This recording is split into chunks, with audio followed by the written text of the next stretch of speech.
Leif, you are currently muted. Indeed, I was muted. Thanks. So I ended the last lecture with this thing, trying to explain the ridge.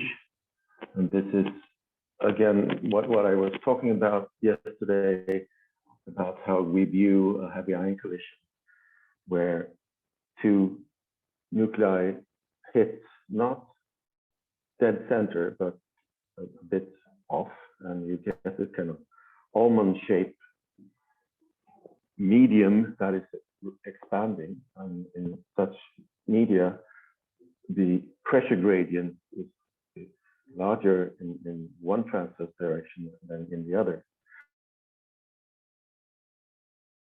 So if you look at two particle correlation delta eta, you will find, as you always find, a kind of jet peak. If you have one particle in one direction, there's a large probability that there is another one. And on the opposite side of this jet peak in phi, you will find what we call a wayside ridge, which is basically due to 2-to-2 scattering, which is the leading order QCD diagram. You have one jet in one direction and many particles in the other because of the point jet. But you also get a near side ridge, which is this phi asymmetry in the medium when it expands. You find it in PP and you find it in P-lead, not a bit weaker. But the big surprise at the LHC was that you also find this ridge in PP. So even though no one really thinks you should describe PP as a quark-gluon plasma that is thermodynamically expanding, there are some hints of heavy ion-like physics also in PP. And that is mainly what got me interested in 2010, and I've been dabbling in heavy ion physics since then. But I'm going to start this lecture trying to explain how you typically would model heavy ions and generate final states in event generators. And I'm going to start talking about Glauber models, and then some nuclear effects in the initial states, and also collective effects in the final state of collective effects, for instance, this ridge phenomena. And then I'm going to go through how we implement heavy ion collisions in 58 in the so-called Angantyr model. So the Glauber formalism is a very simple picture of heavy ion collisions. You just treat each heavy ion as a bag full of nucleus, and you smash them together using some impact parameter. And the Glauber model determines which nucleons in the target interacts with which nucleon in the projectile. And of course, in the LHC, both targets and projectiles are moving, so we just call them that. You could say left moving and right moving if you want. And the question is also how they interact. But the basic Glauber model is basically just saying if they interact. So for this, you need a model for distributing nucleons inside a nuclei. And there are, of course, in nuclear physics, very advanced shell structure models for nuclei. But typically, we don't need to be that advanced. So normally, you would assume some simple density of nucleon based on a spherical symmetric Wood-Saxton potential, looking like this. So it's not Gaussian, but it's something which has shown to fit the distributions in nucleus fairly well. And you can check this in low energy experiments by simply shooting electrons at the nucleus to get information about the distribution of nucleons. So we have a radius, and we have possibly what we call a skin width that we won't use very much. And sorry, that's the A here. And then we have this, can have some varying density like this, for instance, with some parameters, but typically that's set to 0. So for any given nucleus, we can then simply generate the nucleon positions randomly according to this potential. And we typically would assume isospin invariance, so proton and neutron is more or less the same because we're mainly worrying about QCD processes, which is isospin blind. And we have absolutely no correlations between the nucleons. So you have to worry about what happens if two nucleons end up at the same place. That is not very likely. So normally you would have what we call a hard core. So we require the nucleons in the nuclei to not lie on top of each other. That will generate some correlations, but those we probably want. And you can do that in different ways. I won't go into details here. It's just something you think about.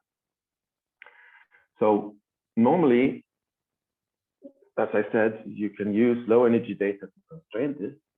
And there is a quite useful program called Glissando, which has done a lot of work in this area. And you can actually have a fairly simple formula for these parameters, RA and this RH is then the hard core, where you simply can plug in the A and get a nice distribution. So we can then say, well, what if we treat the nucleons as solid spheres or a black disk if you look in the collision system where everything's always contracted. In that case, we can determine the total cross-section for AA collision by simply integrating over all impact parameters and take the differential cross-section of B as a function of impact parameter. And if that is a black disk with some radius, it typically looks like this.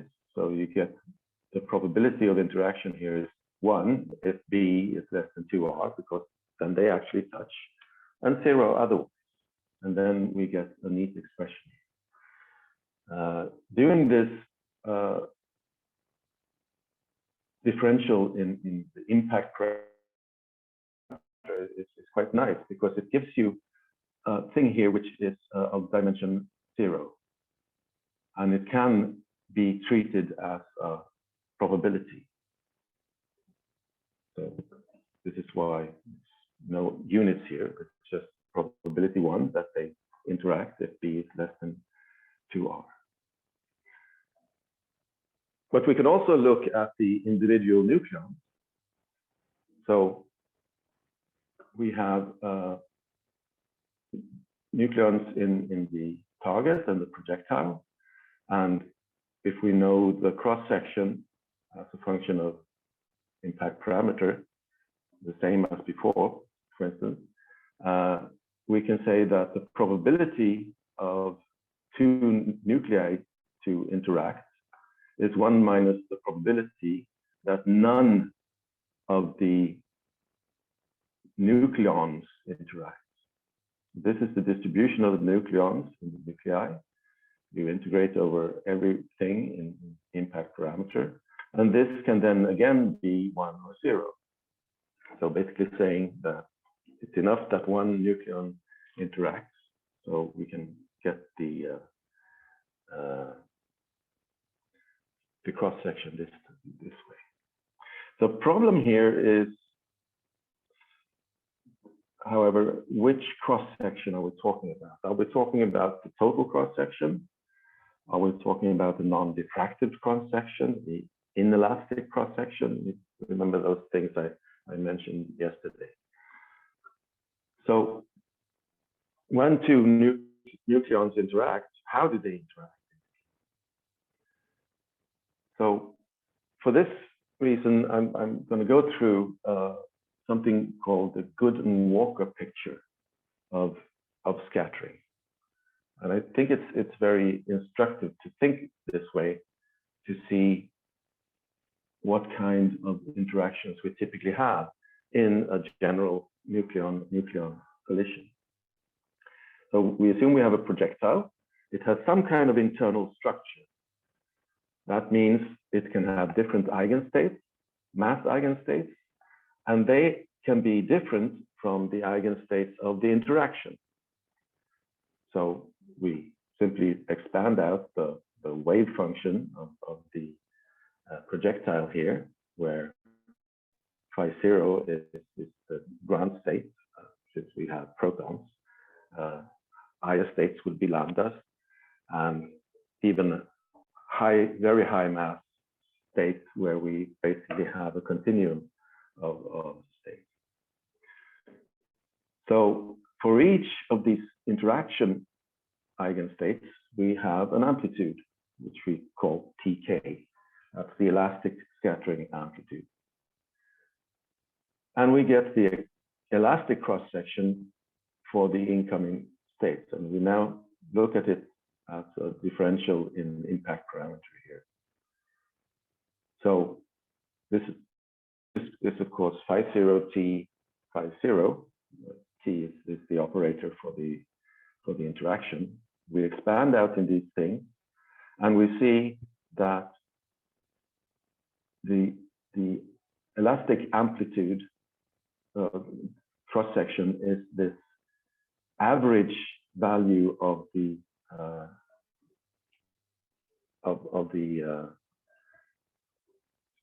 interaction probability squared.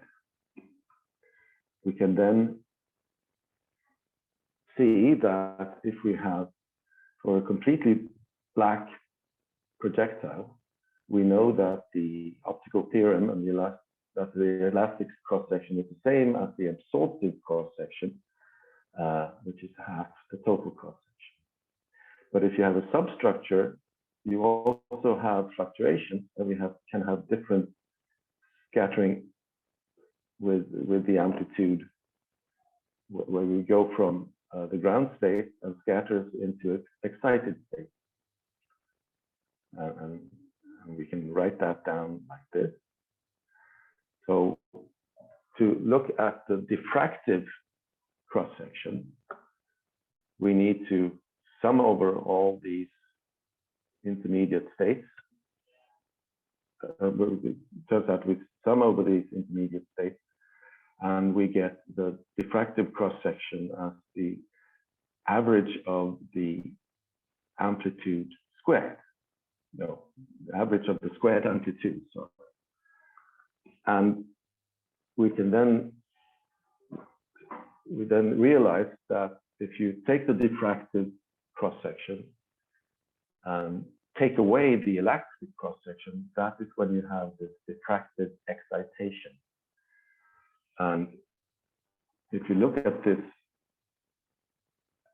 form here, the amplitude average of the squared amplitude minus the average amplitude squared, this is just describing the fluctuations in the wave function of the projectile. So when we look at nucleus-nucleus interactions, we typically assume that each state of each nucleon is frozen during the interaction, because we basically have a very high energy. The interaction is basically momentary. And we assume that the elastic nucleons scattering is purely imaginary, which is a good approximation in most cases at high energies. And we have this T is somewhere between 0 and 1 from unitary. And we can then write down all these cross-sections. The total cross-section is just the average of the elastic amplitude. The absorptive is the same minus the diffractive one. And the elastic we've seen before, and the diffractive excitation is then what we saw before. Now, this was if we have a projectile on a structureless target, but we now have both projectile and target has internal structure, so we can have fluctuations in both the target and the projectile. And if we look at the diffractive excitation of the projectile or the target or the double diffractive excitation, we get different averages and fluctuations in the projectile and the target, depending on what we average over before we square or not. So in this way, you can classify all different collision types that can happen depending on how the wave function fluctuates. And I'm not going to talk very much about this. It's just a special combination is a wounded nucleon. That means that it's either absorptively interacting, which means there is no excitation or anything. It just completely destroys the initial state, or it is diffractively excited. So taking away the fact that it may not interact at all, or it may interact by excitation or absorption. Now we can now introduce the what we call the S matrix, and this dates back again to the 50s and 60s when you had this Regge theory.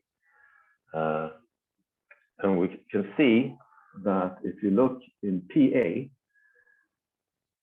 you look at the individual absorptive cross sections for the individual NN, we get the probability or cross section to have an absorptive PA is again 1 minus the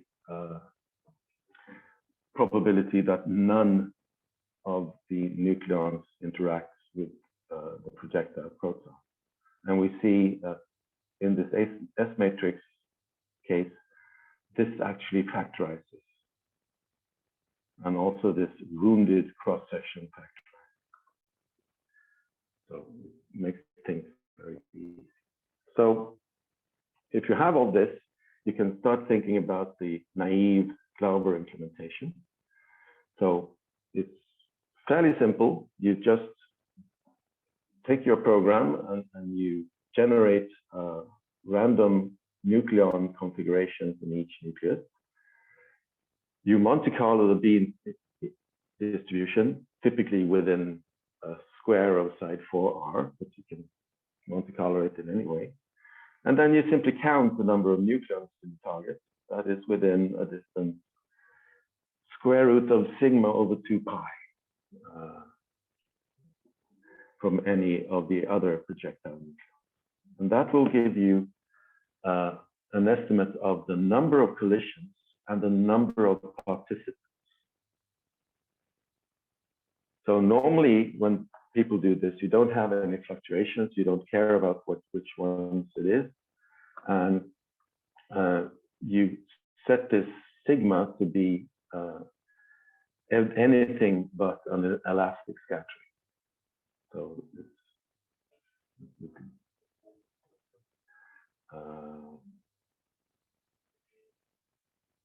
but there are some more sophisticated implementations where you allow the nucleons to fluctuate somewhat. And this you expect. because it has an internal structure. You have gluons flying around, quarks and virtual fluctuations, and when you freeze it, when you collide it, it can be larger or smaller, basically. At least this is the very simple model used here. It's modeled by Mark Strickman and his collaborators, where you simply have a probability for, shall we say, the size of the nucleon probability distribution. And you say that depending on this size, you have an amplitude that looks like this, an elastic amplitude. And if you think about that, what this means, it means that for PA, you have the possibility to hit many more nucleons than if every proton was really a solid sphere, because if it's a solid sphere, it can only hit so many nucleons in the nucleus. But if it can fluctuate up, sometimes it can hit many other nucleons in the nucleus.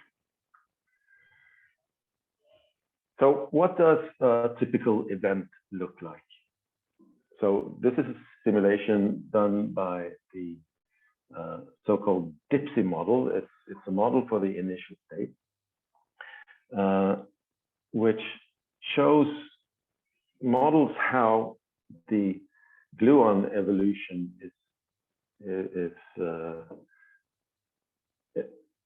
happens in a proton at high energy. So we basically assume that in some initial state, there is each proton or neutron can be thought of as a small color field. In this case, it's just a triangle of dipoles.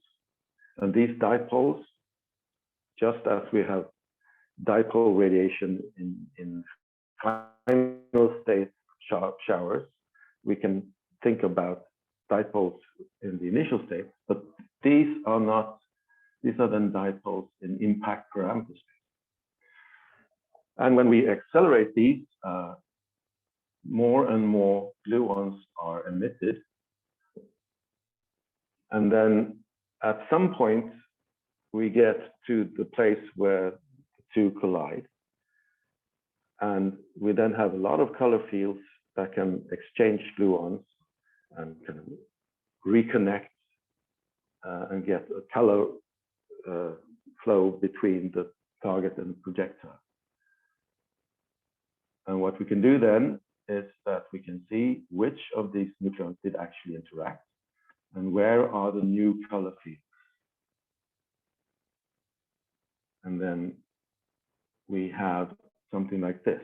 So this is an alternative way of looking at this quark-gluon plasma. Here it's not a quark-gluon plasma, it's just a lot of color fields stretched between colors and anti-colors in the projectile and the target nucleus. And then you can think, well, why don't I just draw strings here and hadronize them? And that is what actually is done in this DIPSY program. If you then look in the impact parameter, here we see this, well, it's not a typical almond shape, but you have some almond shapey thing here in the middle, where we have the red ones is the nucleons that have actually interacted or not.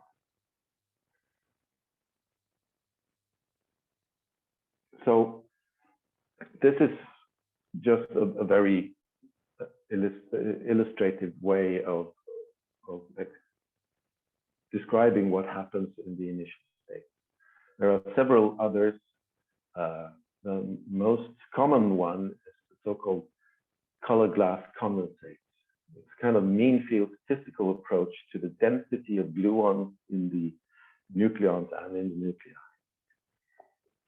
So it's color with O, not OU, because it's American, and it is QCD. And it's a glass because it's on short time scales. It's kind of amorphous, and it's also a condensate because there are so many gluons. It includes this process of gluon saturation, which will be very important. It's very important here when we have high energies and we don't only have the gluons in one nucleon, but we have lots of nucleon crammed in the same place, so the gluons there start to interact.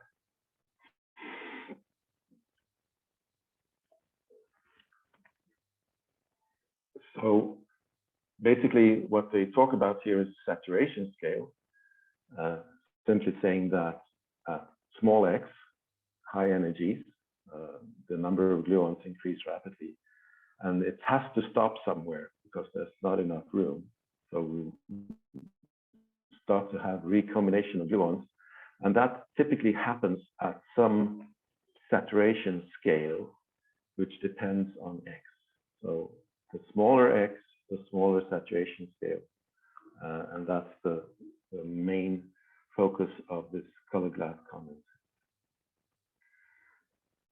So it starts out with some initial gluon density, and then they have an effective renormalization group equation called Jim-Wook, which is basically BFKL evolution and saturation.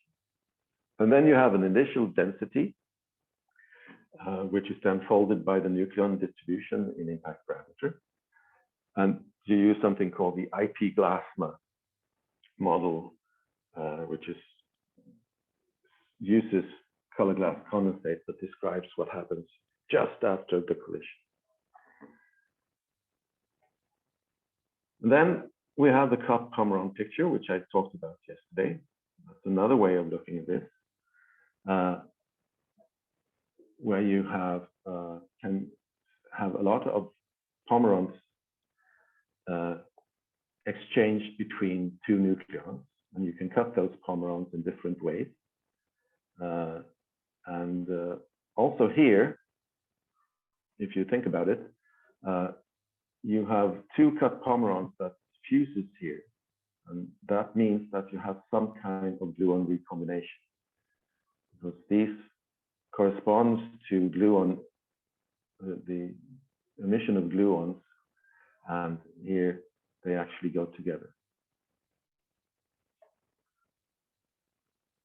The Dipsy model that I talked about before is related to these, where it's an impact parameter and rapidity formulation of the BFKL done by Al Miller, and we implemented it in Lund, and it does this forward evolution of the, shall we say, the Fock state of the proton, and actually generating all the gluons that are produced, and also includes this saturation, using something we call a swing model. So this actually is kind of unique because it really has a very solid impact parameter picture on where every little color charge is and all the possible fluctuations you can dream of there. Okay, so now we've gone through how you get the initial state before the collision, and now we're going to think about what happens after the collision. What happens in the final state? Well, you can model, of course, each gluon and dipole individually, like we do in Diffsy, but it becomes very cumbersome when you have this complicated system. Typically, you have something like thousands of gluons per unit of rapidity, and it's not easy. It takes a while to model. You could instead give up and say, let's use the statistical method, and that's what people usually do. So what people say is that in this collision, the energy density is so high that you will get a quark-gluon plasma. And what they do is that they construct the energy momentum tensor and the flavor flow vector of all points in space at some initial proper time, which we call tau 0. So the energy momentum density is basically the product of momenta for each particle, and for each gluon, and then the flavor density is given by just the quarks. And then you use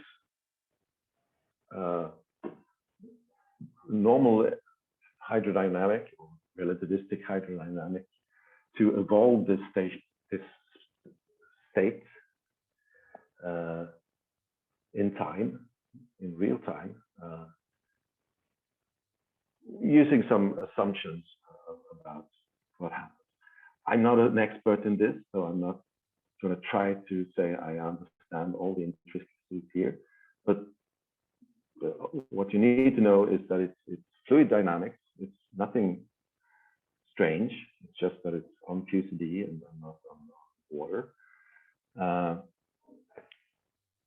But it has some viscous effect, and it really gets this process of pressure gradient, which gives you this ridge-like phenomena we've seen before. So after a while, you assume that this plasma starts to freeze out. That means you have hadronization. The degrees of freedom become so cold that hadron starts to form. And that happens in some given hypersurface with at the same proper time. And you convert all the energies and flavors back into hadrons. And since there is still fairly high density of hadrons, you expect some rescattering. I didn't talk very much about rescattering yesterday, but this is also a thing that you can see in normal PP collisions. And I think you will hear about it in the experimental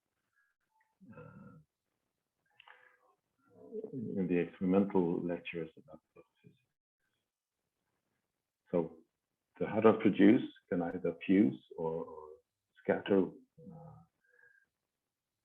giving some almost hydrodynamic behavior even after hadronization. And exactly how this works, how you convert this energy momentum tensor and flavor vectors into particles, I don't know. I know more about hadron rescattering. There was recently a model introduced in Pythia by Torbjörn Sjöstrand and Marius Utheim. He's actually defending his thesis on this on Friday. So another way of modeling this is called the wounded nucleon model. And it's a fairly simple model by Gowers and Chish, which was implemented in the late 80s in the so-called Fritjof program in Lund. The idea here is to just think about what happens to all the nucleons that interact. And the idea is to say that, well, every wounded nucleon will be more or less like a diffractive excitation. And the idea is that a single wounded nucleon basically will populate the detector with particles with a multiplicity that looks like this. So if the wounded nucleon is going this way, there's a large probability to have particles close to its direction, and the further away you go, the smaller the probability is.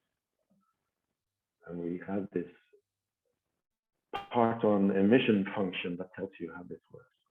If you now have two wounded nucleons, they will add up to something which is flat in rapidity. And this is what we know from proton-proton collisions. Non-diffractive proton-proton collisions, we have one wounded nucleon in each end, per definition, and that will give a flat distribution in rapidity of particles. And this we know from experiments, and it works. So if you then have a PA, you can have several wounded nucleons in one end and only one in the other. That means you get a multiplicity distribution in rapidity, which is tilted towards the nucleus direction like this. And if you have a AA collision, nucleus-nucleus, again, we can have more nucleons on each side, and we typically get back to a fairly flat distribution into the rapidity.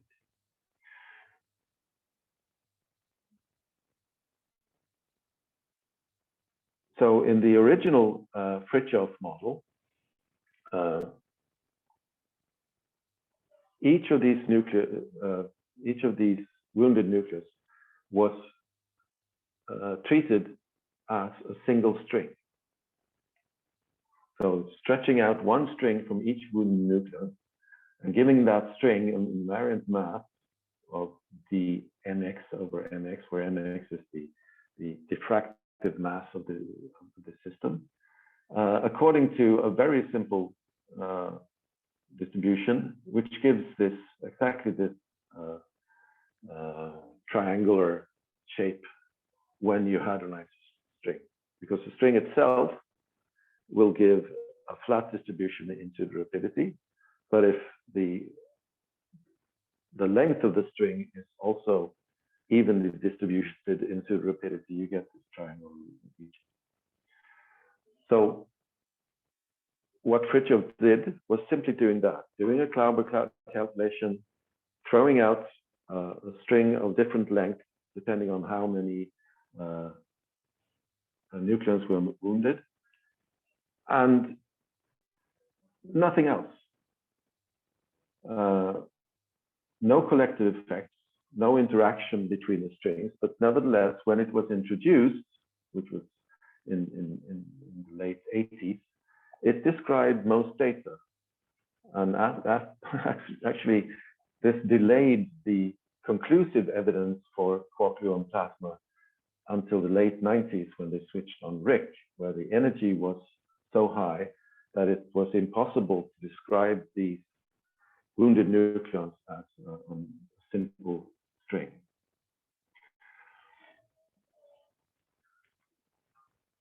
A more complicated model for describing this is called the quark-corona model, which is implemented in the EPOS generator. There you start with these cut Pomeron pictures. So for every nucleon and every nucleus, you draw these Pomeron diagrams according to their relative probabilities after a Glauber calculation, of course, Glauber generation. And you cut these strings, cut these Pomerons and get strings. But then you divide it up. So you say that if the density of strings is high, then you chop them up and use them as an initial condition for a quark-gluon plasma hydrodynamical calculation. If the density is not so high, then you use them for a hard interaction using the initial state, final state, and multiparticle interaction kind of evolution.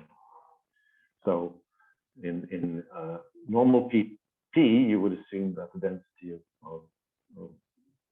of these strings is not very high, so that's normal PP. And in a PA, you will get a bit of this red thing here, which is then the core quark-gluon plasma, and in central you have a lot of quarks. And that actually describes things fairly well. Then there is the Haijing. That is probably the most used heavy ion generator. It's inspired by Fritjof, but it adds hard scatterings and shadowing for the hard scatterings. It has soft parton showers using a program called Ariadne, and adds on string fragmentation. It doesn't have this collective effect, except it has kind of implemented by hand some shattering things. Another such program is called AMPT, which is kind of a combination of Haijing, but it also has what we call a string melting, sort of like the Corona model, where you melt the strings, fragment the strings, convert them back to QQ bar pairs, evolve with elastic scattering and nearest neighbor combination into hadrons. So it's not really quark-gluon plasma per se, but it's free quarks that evolve in time by elastic scattering. And then you form hadrons again, and then you have a hadron mismatch. So there are a number of programs around, but I will, of course, concentrate on the Angantyr model in Pythia, which basically takes a lot of things that I've discussed so far. It takes a Glauber model with advanced fluctuation treatments, like this model by Strickman, but we have fluctuations in both target and projectile. It divides all the nucleon-nucleon interactions into the proper categories. They can either be absorptive, and absorptive, you remember, means non-diffractive. That's when both the target and projectile nucleon the states are completely destroyed, and single or double diffractive excitation. It also has a trick to generate these states. So the states can either be primary. That means that we say that this is the two nucleons collide. This is the primary one, typically the one with lowest nucleon impact parameter. And this is modeled as a normal Pythia minimum bias PP event. So it has all the multiple interactions in it. It has all the machinery with initial and final state showers and so on. So it's a full PP. And then you have secondary interactions. That's when one nucleon hits more than one in the other nucleus. So one of these will be primary, and then you have another one where you hit a second nucleon. The secondary is then treated as a wounded nucleon, where you have this excitation of this wounded nucleon, which is treated in a special way. I'll come back to that. It's like a diffractive excitation event as in friction. And then all these sub-events are bunched together and then hadronized. There is no, just as in Haijing, there is no interactions going on between different string systems. Every string hadronizes for itself. So there's no collective effect. There's no real ridge as of yet. So we saw before what happens with color reconnections in multiple scattering if you have two scatterings in the same nucleon-nucleon collision. That nature tends to prefer to not have color strings stretching from all system all the way back to the remnant like this. So it prefers to have something like that. If we now look at the combination where you have two nucleus here, two nucleons here colliding with another one. So we have one primary interaction like this. And then the other, you would assume the same thing. If you get another interaction here, that it will actually tie in here color-wise, not necessarily an actual splitting, but color-wise, when you draw the string, you expect not all strings to stretch out to this nucleon remnant here. And the way we model it is to say that, well, instead of generating then this inside, we generate it separately as if we have an additional Pomeron proton interaction like this. And this is how Pythia describes diffractive excitation events. So we have now two sub-events. One is a normal multiple scattering PP, and one is a P Pomeron, where the energy fraction of this Pomeron gives you the mass of this diffractive system. And if you have more on both sides, you can have similar things. But we have one primary, and then we have, in this case, we have two primaries only, but we also have one primary and two excited nuclei or nucleons. Sorry. And the way this is done, I could go through, but I'm running out of time, so I'm going to skip this. But there is a neat little procedure to determine which nucleons are treated in what way. And the interesting thing here is that we can have hard interactions as well. So in principle, Pythia can generate Higgs events in heavy ion collisions if you want. Now, to compare with data, in this Angantyr model, we have a couple of many parameters in addition to the typical TP ones. But many of the parameters can be measured independently. The nucleon distributions we've seen before, there's an industry of fitting those. The nucleon-nucleon cross-sections are measured basically, and we can input them. And we can fit the model for the fluctuations in our Glauber model to fit the nucleon-nucleon cross-section. And then we have the diffractive parameters used for secondary absorptive. This can basically be tuned to non-diffractive Pythia in a way that I won't go into detail. And this distribution in the excited state for the wounded nucleons, you can basically have different shapes of this mass distribution of those states. And this could be tuned to AA. And the same thing here in these things could be tuned to AA. Actually, we didn't do that much of the tuning, but in principle, we could have done it.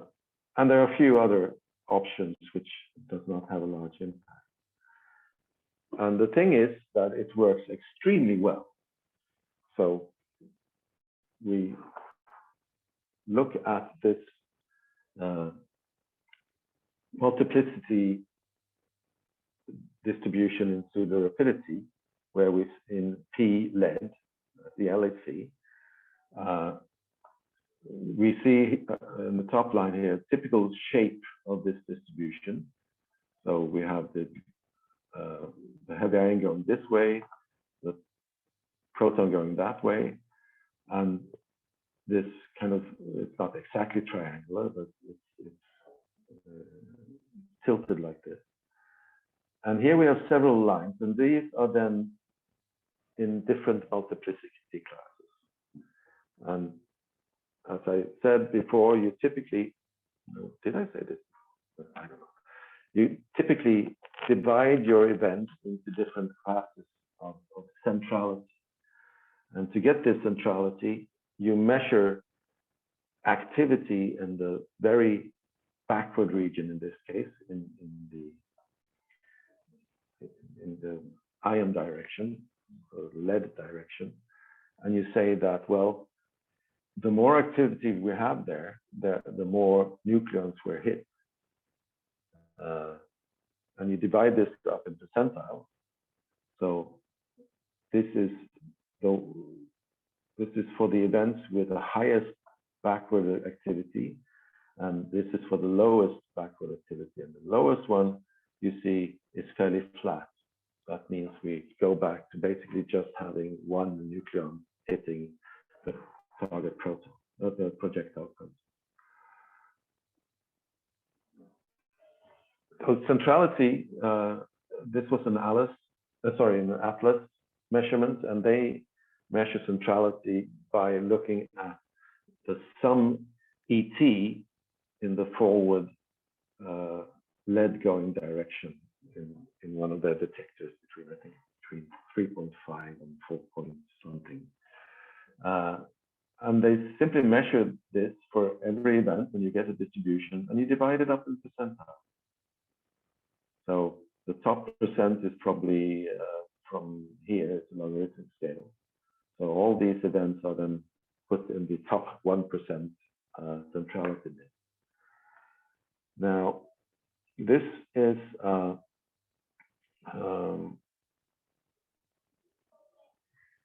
interesting now to look at this and look at what people usually do is that they measure the number of participants. So basically, how many nucleons did you hit? And here we see some of the problems with the Lonnblad calculation. If you did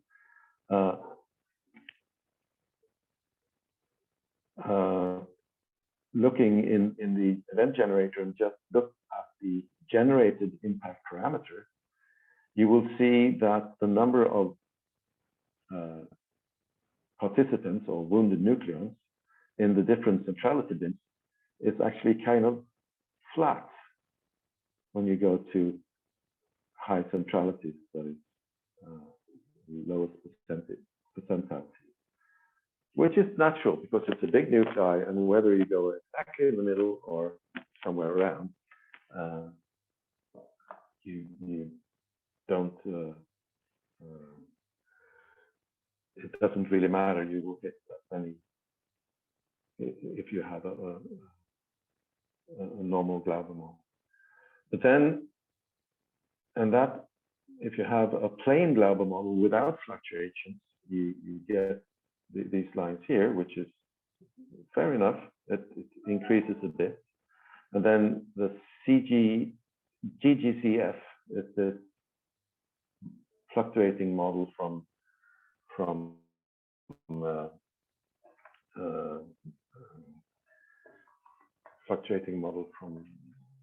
Strickland. It makes you be able to hit more nucleons, and in Angantyr we get even more. It's up here. But what matters here is that the thing is actually driven more by fluctuations in individual wounded nucleons, the activity in the forward region. So if you do a plain Glauber calculation and look at the impact parameter, you would get a completely different result from the red one, which we saw before. While if you divide it into impact parameter percentile, you get something here. So in P-lead, it turns out that this correlation between impact parameter and centrality measure is very weak, or at least not as strong as you would want. In lead-lead, however, it's very much different. There you really have a strong correlation between the centrality variables. And that is simply because there are so many wounded nucleons in each side that the fluctuations matter less than the number of wounded nucleons. So here we show measurements and predictions from Untitled for the central multiplicity in lead-lead events. You see immediately that it's for very central events, which is low centrality percentile, you get a lot of particles. This is 1,600 particles per unit rapidity, charged particles per unit rapidity in your detector. That's a hell of a lot. But and this is for lead-lead, and this is for xenon-xenon. And if you look at the Untitled curves there, we reproduce this pretty well. And this is without any tuning. It's just making sure that it works in P-lead and then extrapolating out to lead-lead. And this is then for the highest centrality bins. This is the eta distribution of it. And here we have all these models I talked about before. They are all doing fairly well, but I would say that the Untitled model is the only one that has real predictive power. And here we see the number of participants as a function of this centrality measure. And we find that here the centrality measure actually is very well correlated with the impact parameter in the and if you come to the tutorial on Pythia tomorrow, you will be able to generate these collisions yourself. It's very simple. You just tell it that you need the beam to be a lead nuclei. It has this PDG ID, and you go for it. Specify the central mass collision energy per nucleon-nucleon collision. So I'm running out of time completely. I'm just going to say that there are no collective effects in Untitled, but stay tuned because we are working on it. We have a couple of models that will produce collective effects. One of them is called Calorie Connections. That means that the strings, which are close together in space-time, may reconnect between different nucleon-nucleon collisions. That will give some effects. We have the fact that if you have thick strings, and they are pretty thick, and they overlap, they actually may repel each other, giving the expansion that you normally would attribute to the expansion of the quark-gluon plasma. Overlapping strings will also increase the string tension, and of course we have the hadron rescattering, and all this will give collective effects. We're not quite ready with this model yet, but these models yet, the final state hadron collisions are there in Pythia, and the other ones are coming. So this was a quick overview of how to generate heavy ion collisions. It's clear that it's a very messy business. And it's clear that you cannot think about just overlaying a number of nucleon-nucleon collisions. You have to think about things in general and be careful. And you have to think about the initial state effects of having many nucleons on top of each other. We have fluctuations, we have saturation. And you need to think about the final state effects after the collisions? Do we have a quark-gluon plasma and hydrodynamics, or are they string interactions? How do we understand these flow things and the jet quenching I talked about briefly yesterday? And how do we understand the rescattering phenomena in general? And I'm over time, so just final comments. The ridge effect in PP may be the biggest surprise we found at all at the LHC. We found the Higgs, that's fantastic, but that was not a surprise. We haven't seen very many surprises, but when this ridge was presented in 2010, it was a real surprise. No one had expected to see heavy ion-like phenomena in PP. Now, that means because we're doing both heavy ion and PP collisions at LHC, the heavy ion community and high energy physics community, before that they were separate communities, but now they kind of started mixed together in the LHC. And we have seen these collective effects in DT, but we also see a lot of jets in heavy ion collision. So there are things that different communities know more than others, and we can and we need to learn from each other. And with that, I'm going to finish for today. Thanks, Leif, also for ending on such a nice note. Are there questions? I see the first one already in the chat. Yes. Could you please repeat the definition of centrality? Is the first question in the chat. So centrality is something we want to have as a measure on how central is the collision. So basically, we want something that is correlated with the impact parameter. Now, the impact parameter is something we cannot measure because it's not an observable. So what people do is that they want to have an estimate of how central a collision is in some way. So they pick something they think is correlated with that. And one thing is the general activity in the forward and backward region of the detector. So the more nucleons that are wounded or hit, or the more participants you have, the more activity you expect in that direction in your detector. And you can measure basically anything there. As I said here, this is in Atlas, they measure very forward the sum of ET in the lead direction here. And they get a distribution, and they say that, well, this here above 130, I will call this my highest centrality bin. All the events ending up here have very high centrality. And you divide it in percentile. And the idea is that if it's correlated enough with the impact parameter, those percentiles will roughly correspond to percentile in the impact parameter.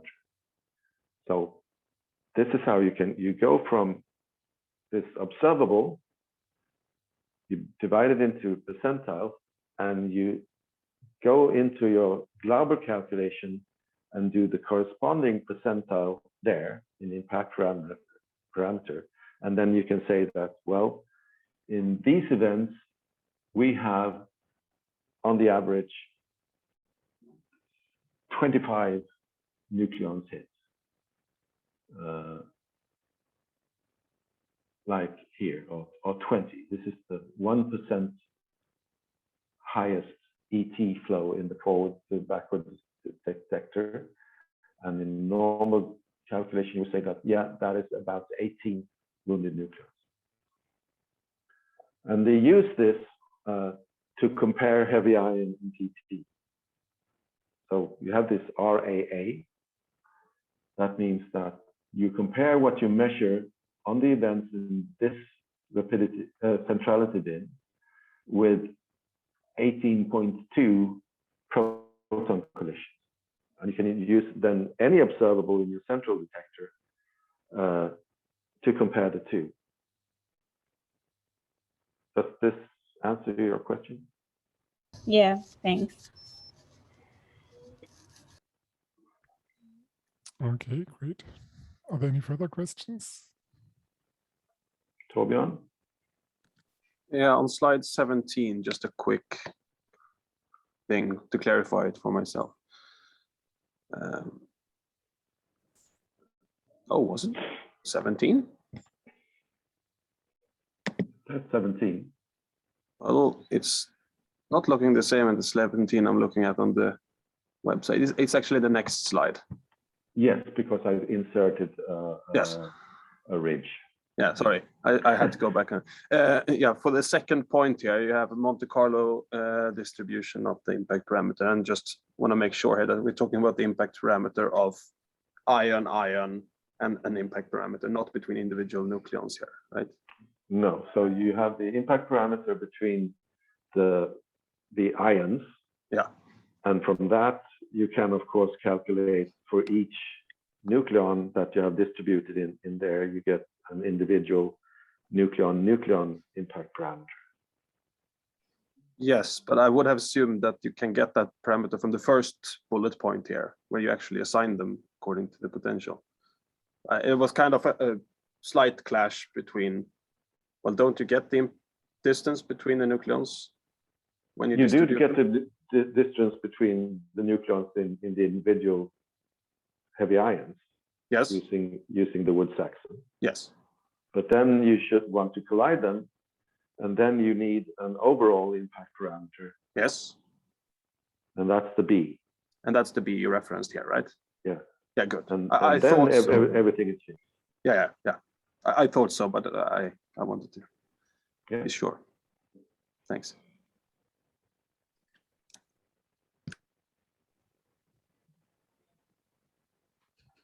All right, I don't see any other hands. Oh, yes, Carolina? there's one more hand. Yes. Yes,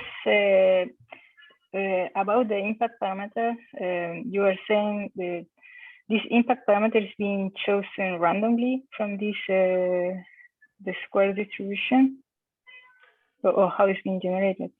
So in the there are many of these Java implementations, and most of them just say that everything outside of this box, those will not collide. So let's just pick a random point in this box and do that. In Pythia, we actually integrate over the whole out to infinity by having a Gaussian distribution of these impact parameters. So sometimes we will get a kilometer of impact parameter, and then we will not get an event because that won't collide. But it's a Gaussian, fairly tight Gaussian. And that, by the way, you will find that when you run Pythia, means that it's an importance sampling, if you wish. So it means that every event in Pythia Angantyr has a weight associated to it. It's fairly uniform weight, but it has a weight, and you have to take into account that it has a weight. Okay, thanks. All right, very good. Any questions? Any further questions? Oh, there's one message in the chat. A question about the ridge. Torbjörn, do you want to do it now or tonight's? No, it might spawn around? discussions, so I think it's better to save it. Okay, Leif, are you going to be around for the recitation sessions? Of course. Okay, great. Well, then this is the perfect opportunity to spawn some discussion then. Yeah. Then I don't see any further hands raised or questions in the chat. So I think we can thank Leif again for a very nice lecture series. Thank you. Seems to have tonight. prompted lots of interesting thoughts and discussions. And we'll see you tonight, yes. And everyone else.